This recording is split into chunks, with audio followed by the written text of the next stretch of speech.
¿Cómo podemos garantizar el futuro de las pensiones? ¿Qué implicaciones políticas tiene el anuncio de hoy de Rajoy? Al condicionar el aumento de las pensiones a la aprobación de los presupuestos, ¿el Gobierno se garantiza que agota la legislatura? Buenas noches. Empieza el debate.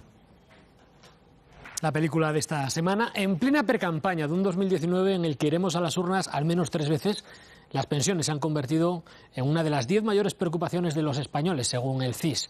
Miles de pensionistas han salido a la calle, la oposición ha recogido sus denuncias y el Gobierno, que sabe que son ellos, los jubilados, el gran bastión electoral del Partido Popular, ha aprovechado una sesión monográfica en el Congreso para anunciar una subida de las pensiones mínimas y de viudedad, siempre que se aprueben los presupuestos. La pelota está en el tejado del PSOE y sobre todo del PNV y tiene jugada política porque aprobar los presupuestos significa garantizar que Rajoy termina su legislatura.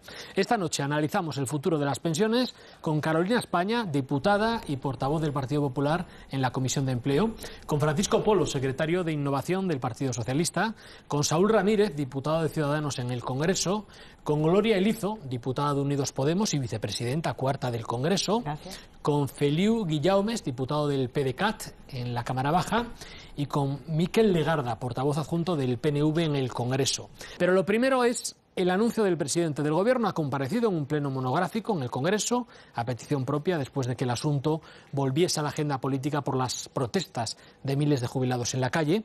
Rajoy promete subir las pensiones mínimas y de viudedad si hay presupuestos. Las palabras de Rajoy en el Congreso. Primera pregunta, de respuesta breve, telegráfica, diría yo. ¿Os ha sorprendido este anuncio de Rajoy? Saúl.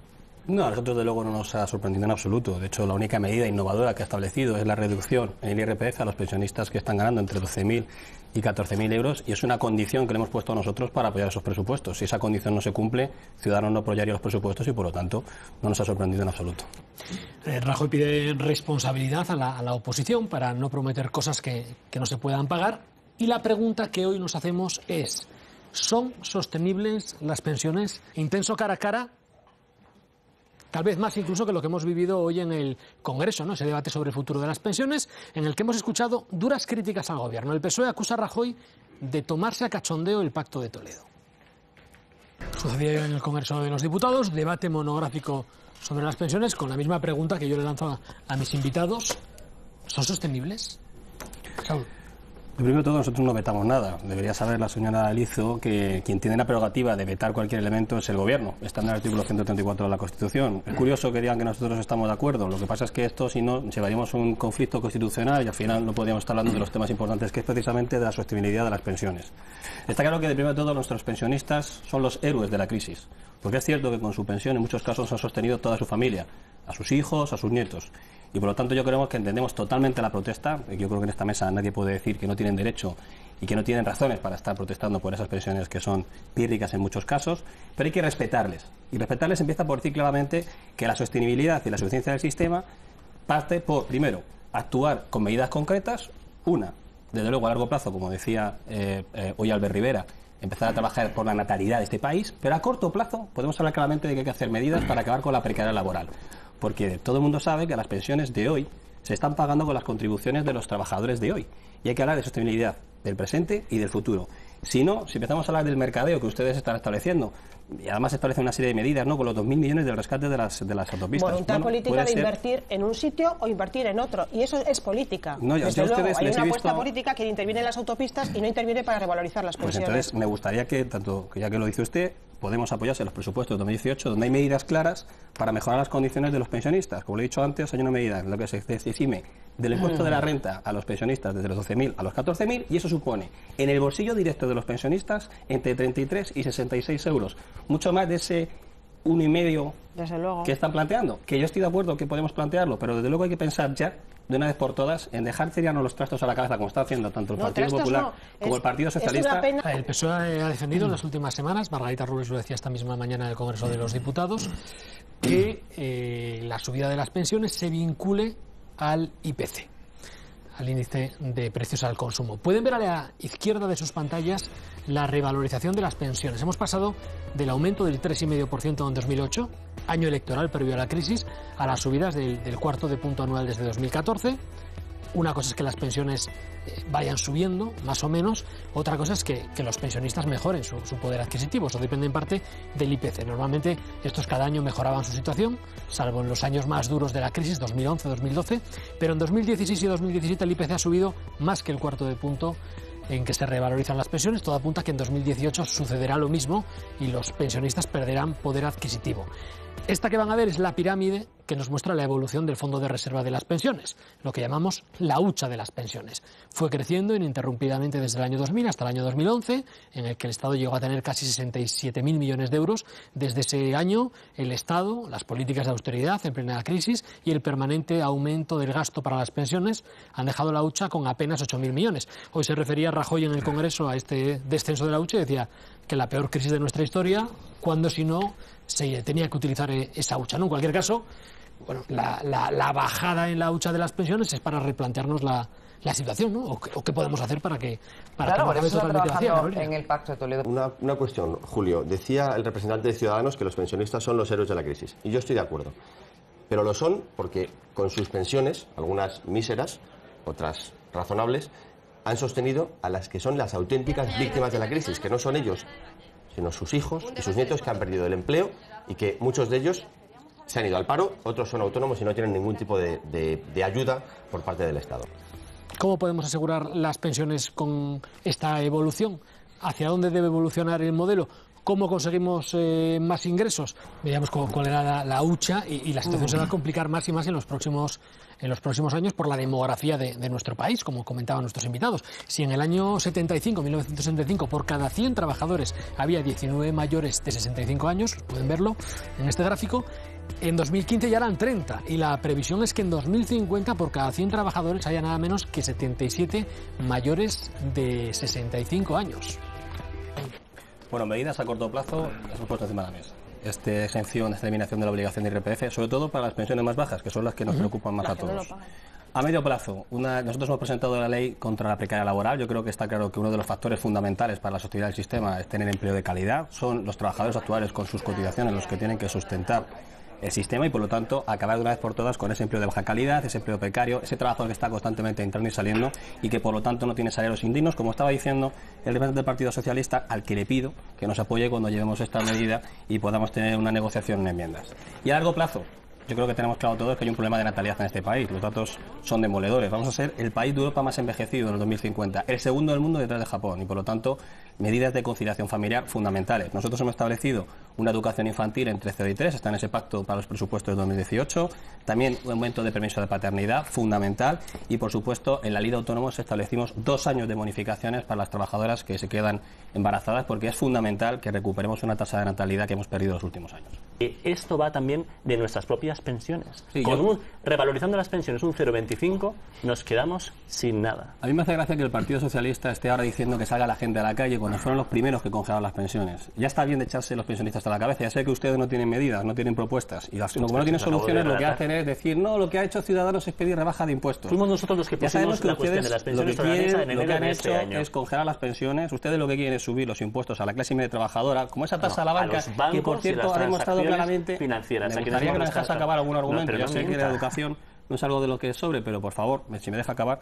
Ya sabemos que la tasa a la banca, la tasa Tobin, que lo quieren establecer ustedes, que como máximo en sus mejores deseos han establecido una captura de 1.000 millones. ¿Me va a decir usted cómo va a solventar el problema de más de 18.000 millones que tenemos este año de déficit en las pensiones? Que no lo recauda, además. Muchas gracias. Dos datos más vamos a aportar sobre esa sostenibilidad de las pensiones de las que se hablaba hoy en el Congreso de los Diputados y que estamos intentando analizar aquí casi de manera monográfica en el debate de la 1. Primero, la reforma de las pensiones, que entró en vigor en el año 2013, eleva progresivamente la edad de jubilación hasta los 67 años y aumenta el número de años cotizados para calcular la pensión. Este año, por ejemplo, podrán jubilarse a los 65 años quienes hayan cotizado 36 años y medio o más. Si no es así, la edad exigida es de 65 años y medio y quienes tengan previsto retirarse a los 65 años en el año 2027, dentro de 9, deberán haber cotizado al menos 38 años y medio. El resto deberá hacerlo a los 67 años. Y aún así, otro dato más porque llama la comparación llama la atención la comparación de nuestras pensiones con la media europea. Vamos a echar un vistazo a la tasa de sustitución, que es el porcentaje de ingresos que tenemos en la jubilación como media respecto a lo que ganábamos como trabajadores en activo. En 2013, los españoles jubilados tenían un 79%, que es un 36% más que la media europea. Y según las previsiones, en el año 2060 tendremos un 48%, bajará hasta el 48%, que aún así será un 12% más que la media europea. Bueno, otro debate en profundidad de las últimas semanas es el de la prisión permanente revisable para casos especialmente graves. El Congreso va a votar dentro de unas horas su derogación en pleno trauma emocional de todo el país por el asesinato de Gabriel. Es una propuesta del PNV con el apoyo del PSOE y de Unidos Podemos, que no van a esperar, por tanto, al fallo del recurso que presentaron al Tribunal Constitucional contra esta ley hace 2 años y medio. Frente a ellos, defienden esta prisión permanente revisable para casos especialmente graves el Partido Popular y Ciudadanos, que ha evolucionado del rechazo a la abstención y ahora su apoyo. 3 de cada 4 españoles, según los sondeos, defienden esta pena, liderados por los padres de víctimas de crueles asesinatos como los de Mariluz Cortés y Diana Quer. El padre de Diana Quer, de hecho, pide a los políticos que no deroguen la ley en caliente. Y la pregunta es, ¿se puede legislar en caliente? ¿Se puede derogar en caliente? Saúl. Bueno, nosotros mañana lo que planteamos es un endurecimiento del acceso al tercer grado. Creemos que es ahí donde realmente está ese agujero, donde los peores criminales pueden disfrutar de permisos penitenciarios y volver a incurrir en los delitos que los llevaron a la cárcel. Es verdad que nuestra enmienda tendría, a la totalidad, que es una enmienda a la totalidad de iniciativa del PNV, tendría 2 efectos. El primero, impedir la derogación en caliente. Pedimos al PSOE que sea responsable. Actualmente se ha presentado al Tribunal Constitucional un recurso y queremos que se puede esperar a que se resuelva. Yo creo que esto es de coherencia. Y por consiguiente, si mañana el Partido Socialista tuviese coherencia y realmente apoyase nuestra enmienda, impediríamos la derogación en caliente de la prisión permanente revisable y endureceríamos, que yo creo que es el kit de la cuestión, el fácil acceso que tienen los criminales, sobre todo los peores, al tercer grado penitenciario. ¿Y eso no es legislar en caliente? ¿Endurecerla? ¿Endurecer el tercer grado? ¿Endurecer los permisos penitenciarios? Yo creo que eso es legislar en caliente. Eso es legislar Estáis reclamando que se retire, con la que está pidiendo no se puede sociedad, retirar, eso está la porque es regular en caliente, Miquel. pero vosotros proponéis endurecerla, y eso no es legislar en caliente. Endurecer el acceso al tercer grado. Perdón, partís del supuesto que lo habíais negado que existiera la prisión permanente revisable. Ahora decís que sí y la endurecéis. Nosotros lo que hemos dicho en todo momento es que las penas tienen que ser de obligado cumplimiento. Total. Eso es legislar en caliente. Lo habéis desembalsado para legislar en caliente. Si estamos hablando de legislar en caliente, cuando desde el principio estamos hablando de que hay un cumplimiento después del debate de mañana. Lo pronostico y lo veremos cumplir. Miguel, lo que estamos diciendo, perdóname, es que nosotros lo que hemos pedido desde el principio es endurecimiento estricto de las penas. Vamos a explicar, porque antes de la entrada en vigor de la ley, en 2015, el tiempo máximo que un condenado podía estar en la cárcel era de 40 años.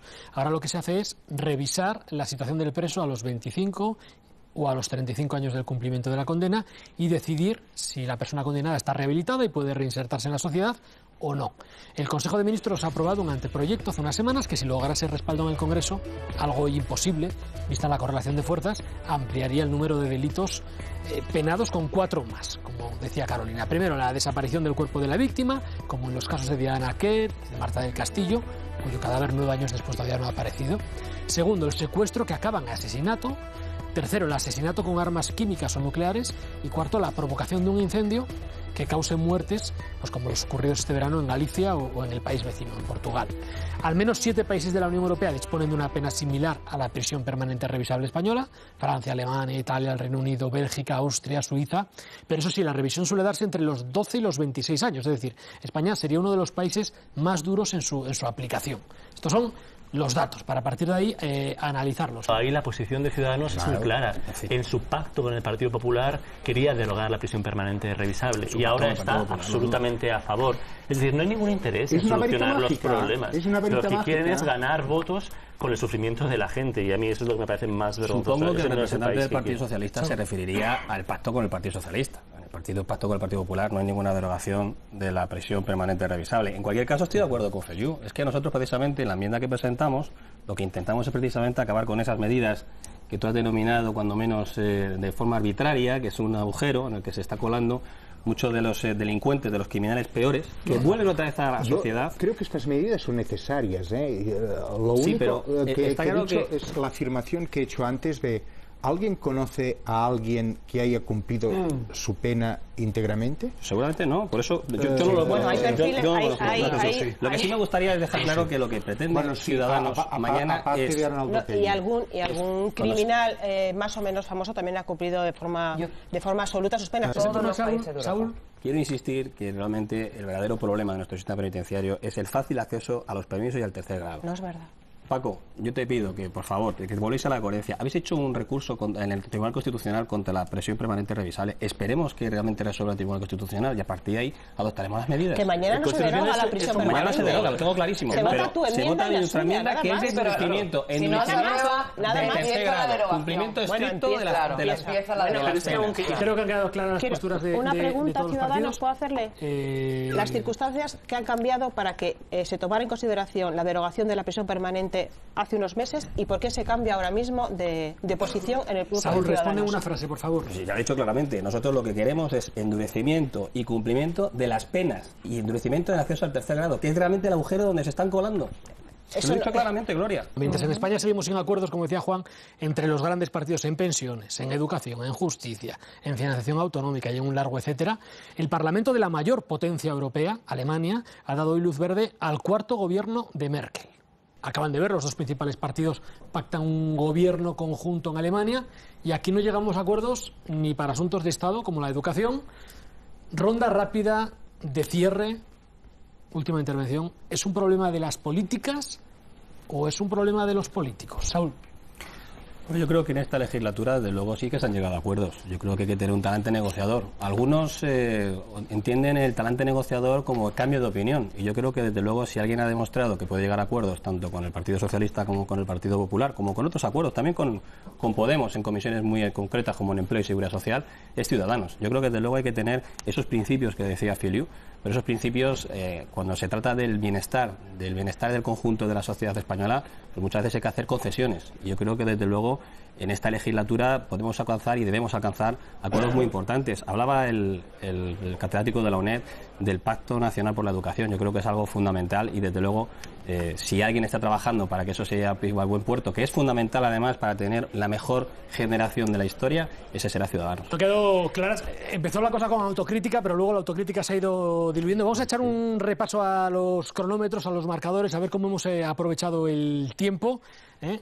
A Feliu le han quedado 13 segundos, a Miquel 30, a Gloria 35, a Saúl 46, a Carolina 15 y Francisco casi se lo ha terminado todo, le han quedado 4 segundos. Bueno, próximo día volvéis con el tiempo, nos lo traéis empaquetadito y lo sumamos a los minutos iniciales. La fiambrera.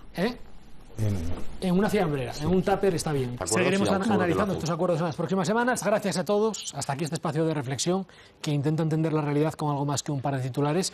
Hoy hemos escuchado la voz de 11 de las personas que más saben sobre los asuntos de actualidad que hemos abordado. Queda, como siempre, la voz más importante, la suya. Gracias por su atención y buenas noches.